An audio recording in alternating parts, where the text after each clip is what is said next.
আজি মানে আবেলি মায়ে ক'লে বহুত ভোক লাগিছে, কিবা এটা বেলেগ বস্তু খাব লাগিছিল। ইয়াৰ সেইকাৰণে বৰা চাউল সিজালোঁ আৰু আমো আছিলে লগতে। মই ভাবিলোঁ অকণমান মেংগ' ষ্টিকি কৰি দিওঁ।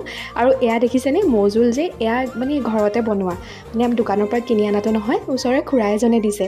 তাৰপিছত এয়া গাখীৰ দি দিলোঁ, মানে মেংগ' ষ্টিকি, এইটো পালমৰা মেংগ' ষ্টিকি হ'ল আৰু তেনেকেই লৈ পেলাই খালোঁ। কিন্তু ভাল লাগিল দেই খাই, আৰু মৌখিনি যে সঁচাকৈ বহুত ধুনীয়া।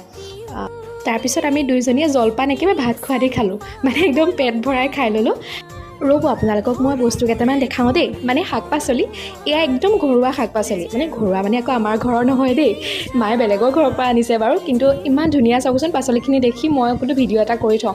সকলো সৰু সৰু হৈ আছে, কিন্তু হ'লেও এইবিলাক ফ্ৰেঞ্চবিন, আম চব ঘৰুৱা। তাৰপিছত এয়া ওলাই আহিলোঁ অকণমান, বতৰটো চাওকচোন কেনেকুৱা কৰিছে, দেখি কিবা এটা ভাল লাগি গ'ল। তাৰপিছত অকণমান ইফাল সিফাল কৰিলোঁ বাটতে। তেন্তে ভিডিঅ'টো আজিলৈ ইয়াতে সামৰিছোঁ দেই, বাই বাই।